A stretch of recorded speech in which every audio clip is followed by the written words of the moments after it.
Alright guys, this is the follow-up video I told you was coming. 2 nights ago, we lost 2 American service members and had 1 more go missing after an Iranian attack on our forces in Jordan. Well, the United States did not wait around. Within about 24 hours, American airstrikes were already hitting the exact Revolutionary Guard forces responsible. And CENTCOM said it plainly, these strikes were meant to swiftly punish the units that attacked our people. Let's break down exactly what happened. Hey everybody, welcome back to the channel. It's Ryan on the Max Afterburner channel, former F-15E combat fighter pilot, F-16 Thunderbird pilot. I've flown the Boeing 737, the Airbus A220, flown airliners for many years, and I want to pick up right where we left off in the last video because things have moved fast since then, and I think it's important we walk through this together. Let's get into it. So here's the sequence of events laid out as clearly as I can. On Friday, Iran launched a wave of ballistic missile and drone attacks against American and Allied forces at a base in Al-Azraq, Jordan. 2 U.S. service members were killed, 1 remains missing, and 4 others were medically evacuated. Iran's Islamic Revolutionary Guard Corps came out publicly and claimed responsibility for that strike, saying it had, in their words, completely destroyed several aircraft in the attack, and confirming it was carried out using a combination of missiles and drones. That's Iran owning this attack directly on the record, through their own state media. There's no ambiguity here about who launched it. Then, on Saturday evening, at the direction of President Trump, the U.S. military launched new airstrikes against Iran, specifically in response. CENTCOM put out a statement making the objective completely clear, saying the strikes were designed to further degrade Iran's ability to threaten commercial shipping in the Strait of Hormuz, and to swiftly punish the Islamic Revolutionary Guard Corps forces who launched the attack against American service members in Jordan. And then, on Sunday, the U.S. military confirmed it had wrapped up its latest round of strikes, which specifically included hitting the paramilitary Revolutionary Guard itself as retaliation for the Jordan attack. So within roughly 48 hours of losing our people, the U.S. had already identified, targeted, and struck the specific force responsible. That is a fast, direct, and very deliberate response. I want to give you a sense of scale here too, because this retaliatory round is just the latest chapter in what's become a full week-long campaign at this point. The overall strike campaign has now targeted bridges, electrical facilities, and other infrastructure across Iran, part of that broader effort we've talked about before on this channel to systematically dismantle logistics, movement, and coordination capability across the country. And Iran, in turn, has kept retaliating against basically every country in the region hosting American forces, hitting power and desalination plants in Kuwait, which Kuwait's government has directly accused of endangering civilian lives and threatening to further expand the scope of these strikes, which has already drawn a formal warning from the United Arab Emirates. Let's talk specifically about what happened around Jordan in the hours after our troops were killed, because this part is genuinely tense. U.S. authorities were bracing for what they believed would be Iran's next move, additional retaliation specifically targeting Jordan's coastal city of Aqaba on the Red Sea. The U.S. Embassy in Jordan actually issued a warning urging American citizens to avoid the airport and seaport in that city, citing what they called a specific and credible threat.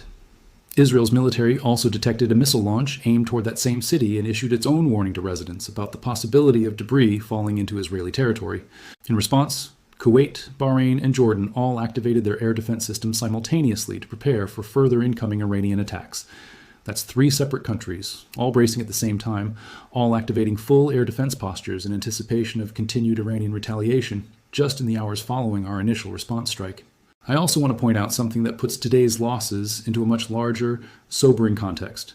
According to the Department of Defense's own casualty tracking system, the deaths of these 2 service members in Jordan bring the total number of American service members who have died over the course of this nearly 5-month-long conflict to 16. 16 American lives lost since this war began. I think that number deserves to sit with you for a second, because it's easy to lose track of a running total when you're following a conflict week by week, strike by strike. But when you step back and look at the cumulative cost since this whole thing started, that's 16 families who've received the worst news imaginable because of this war.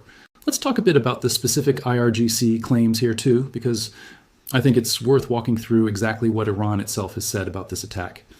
Beyond claiming responsibility for the strike on the base at Al-Azraq, Iranian state media also reported that the IRGC targeted a site in Bahrain where U.S. combat aircraft were gathered at Sheikh Issa Air Base, along with an intelligence data center.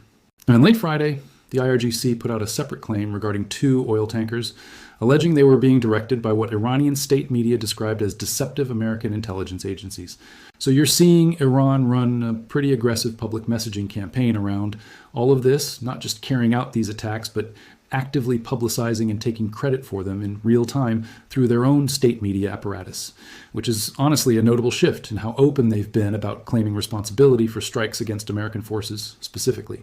I also think it's worth addressing the broader diplomatic fallout from all of this, because the language coming out of some of these regional and international bodies has gotten extremely serious. One regional official put out a statement describing Iran's actions as constituting a highly dangerous escalation, and going as far as to call it a grave violation of international law and the United Nations Charter, specifically citing what they described as war crimes requiring international accountability and prosecution, given the deliberate targeting of infrastructure and civilian facilities. That's about as serious a diplomatic condemnation as you're going to hear, calling for actual international prosecution over these strikes. And Kuwait's Petroleum Corporation also confirmed that an oil facility in Kuwait sustained a direct hit, resulting in a number of injuries and what they described as significant material losses, with Kuwait's foreign ministry describing this as part of a systematic hostile approach, specifically targeting civilian sites and vital infrastructure. Let me also touch on something from a pure military history perspective, because this pattern, American service members killed leading directly to a fast, targeted retaliatory strike against the specific responsible force, is honestly a well-established playbook at this point. Back in early 2024, 3 U.S. service members were killed in a drone attack on a small American outpost in Jordan. And within days, the U.S. launched retaliatory airstrikes on more than 85 targets across Iraq and Syria, specifically against Iran's Islamic Revolutionary Guard Corps Quds Force and affiliated militia groups, hitting command and control headquarters, intelligence centers, and weapon storage sites tied to those responsible. So what we just watched happen this week, a rapid, specific, clearly telegraphed retaliation against the exact force responsible for killing our troops, fits into a broader pattern of how the U.S. has responded to these kinds of attacks going back years now. The message stays consistent across administrations and across different phases of this broader regional conflict.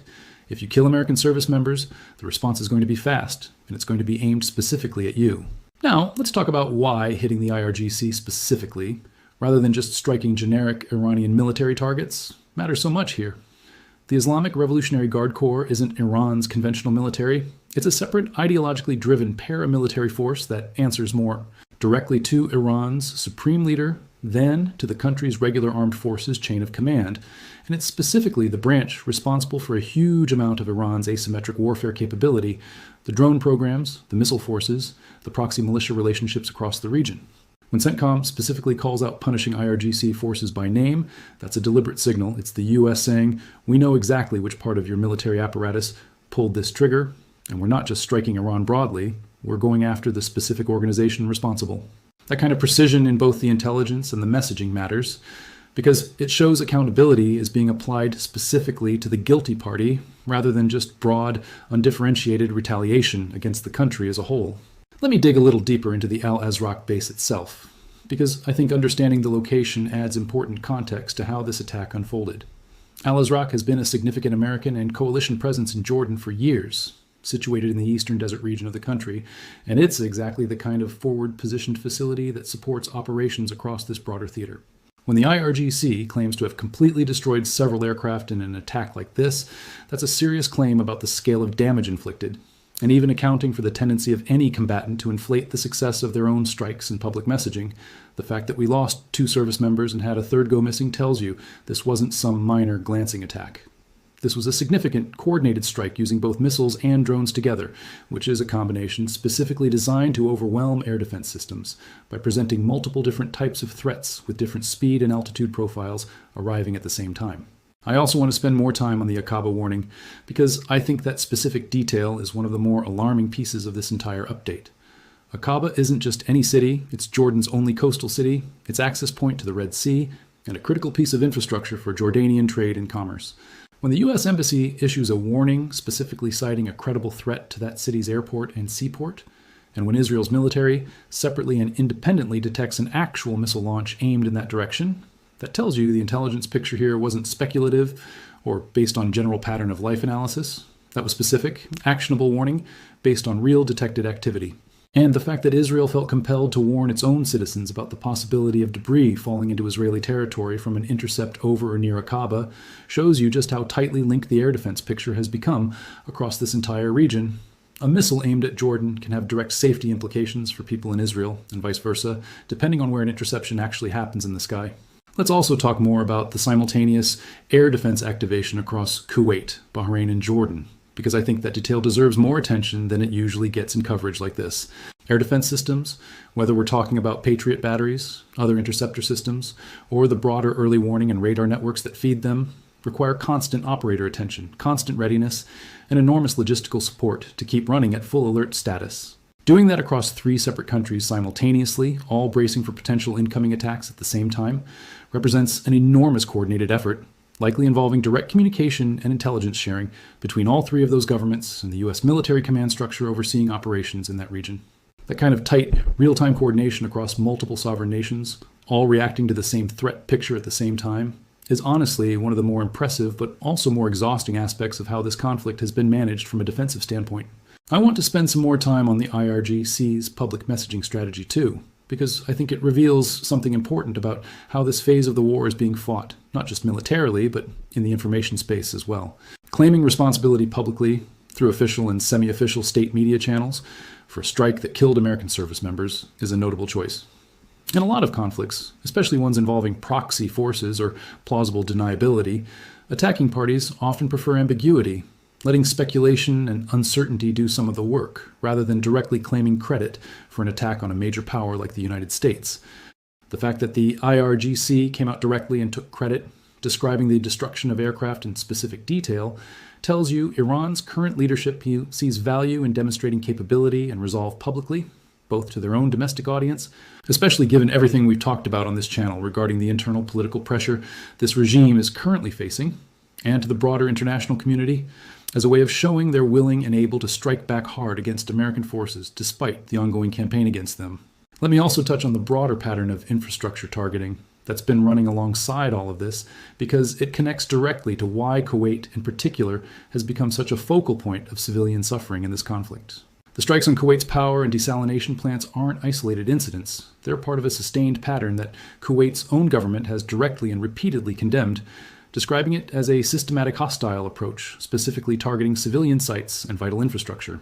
When an oil facility in Kuwait sustains a direct hit resulting in injuries and what's been described as significant material losses, that's not collateral damage from a strike aimed at a nearby military target.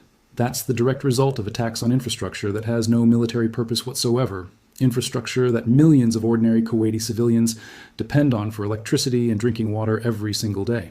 I think it's important to keep returning to this point throughout our coverage of this war, because it's easy to get pulled into discussing troop movements and strike packages and lose sight of just how much civilian infrastructure across multiple countries is being degraded and destroyed as this conflict continues to widen. Let me spend a bit more time on that historical parallel to the 2024 retaliatory strikes too, because I think there's a lot to learn from looking closely at how that earlier episode played out. Back then, the 85 targets struck across Iraq and Syria specifically hit command and control headquarters, intelligence centers, and weapons and ammunition storage sites tied to the Quds Force, which is the IRGC's expeditionary arm responsible for managing Iran's relationships with and support of regional militias. That earlier strike package wasn't just about inflicting damage in the moment. It was specifically designed to degrade the actual organizational infrastructure that allows Iran to project this kind of asymmetric power through proxy forces across multiple countries. When you look at what's happening now, with strikes specifically targeting IRGC forces responsible for the Jordan attack, you're seeing the same underlying logic applied again.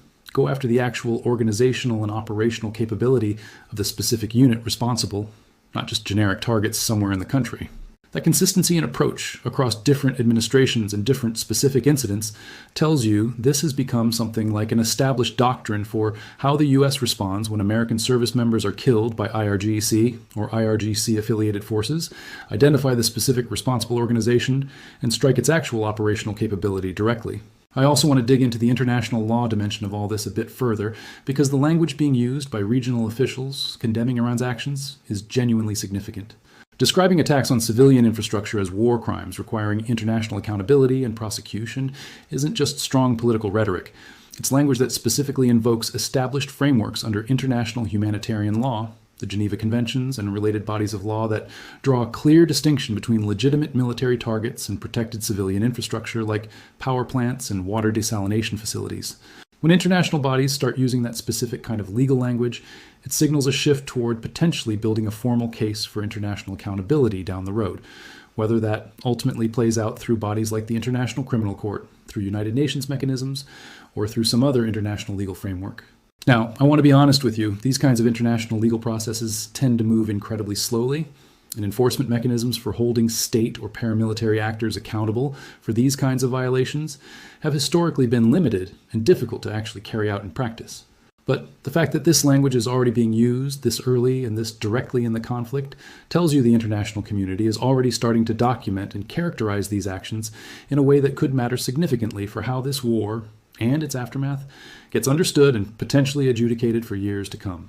I also think it's worth talking a bit more about what it means for a country like Bahrain to have had a strike claimed against an airbase specifically hosting American combat aircraft. Sheikh Issa Air Base has long served as an important hub for American air operations in this region, and a strike claimed against a location specifically because American combat aircraft were gathered there tells you Iran is deliberately going after exactly the kind of concentrated, high-value American military assets that would do the most damage to U.S. operational capability in the region if successfully destroyed. That's different from, and arguably more escalatory than, striking dispersed or lower-value targets, because it shows a deliberate intent to inflict maximum damage on core American combat capability rather than simply making a symbolic or limited retaliatory gesture. Whether or not that specific claimed strike on Sheikh Issa actually achieved the level of damage the IRGC described in their public statements is something that will likely take independent verification to confirm. But the stated intent behind targeting a location like that tells you a lot about how seriously Iran's leadership is currently approaching this phase of the conflict. Let me also touch on the intelligence data center that was reportedly targeted alongside the airbase in Bahrain, because that's a notable addition to the target list as well. Intelligence infrastructure represents a different category of target, entirely from combat aircraft or troop concentrations. It's the kind of facility that supports the broader surveillance, analysis, and targeting picture that allows American and allied forces to operate effectively across this entire theater. If Iran is deliberately targeting intelligence infrastructure alongside more conventional military targets, that suggests a broader strategic goal of trying to degrade not just American combat capability directly, but the information and coordination advantage that's allowed the U.S. and its allies to respond so quickly and so precisely throughout this entire conflict, including, as we've discussed, identifying and striking the specific IRGC forces responsible for the Jordan attack within roughly 24 hours. That's a pretty sophisticated understanding on Iran's part of exactly where America's real operational advantage lies in this war, and it tells you their targeting decisions aren't random or purely symbolic. They're aimed at trying to erode the specific capabilities that have made the American response throughout this conflict so fast and so effective. Okay, let me give you my take here as a professional pilot on what this retaliatory strike and the pace at which it happened actually tells us. Number one, I think the speed of this response, going from casualties to a targeted retaliatory strike against the specific responsible IRGC forces within about a day, tells you the intelligence and targeting apparatus supporting this war remains incredibly sharp and incredibly fast, even 7-8 days into a sustained high-tempo campaign. That's not easy to sustain. Being able to identify exactly which unit carried out an attack and get weapons on that target within 24 to 48 hours requires extremely current intelligence and a targeting process that's already primed and ready to move the moment it's needed. Number two, I think the fact that we're now seeing simultaneous air defense activation across Kuwait, Bahrain, and Jordan, along with direct warnings from the U.S. Embassy and the Israeli military about specific credible threats to a city like Aqaba, tells you this conflict has entered a phase where the entire region is now bracing on a near constant basis, not just reacting after attacks happen, but actively anticipating and preparing for the next one before it even arrives. That's an exhausting high alert posture to maintain across multiple countries simultaneously, and it's not a sustainable long-term state for a region this large to stay in indefinitely. Number three, and I think this is the point I keep coming back to every time we cover a new development in this war, 16 American service members have now died in this conflict over the past 5 months. Every single strike we talk about on this channel, every retaliation, every counter-retaliation, carries that same weight behind it. I have a lot of respect for how quickly and precisely this retaliatory strike against the responsible IRGC forces was carried out, but I also never want to lose sight of the fact that the reason it happened at all is because we lost 2 more of our own people just days ago, with a 3rd still unaccounted for.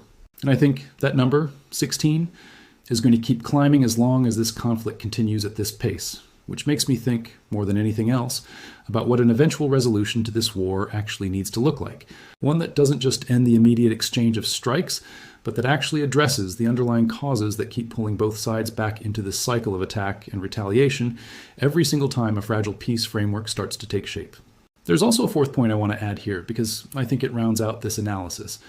The fact that we're now seeing this level of coordination, real-time intelligence sharing, rapid target identification, and precise retaliatory strikes happening within a day of an attack tells you something important about how much operational infrastructure the U.S. has built up in this region over the course of this 5-month conflict.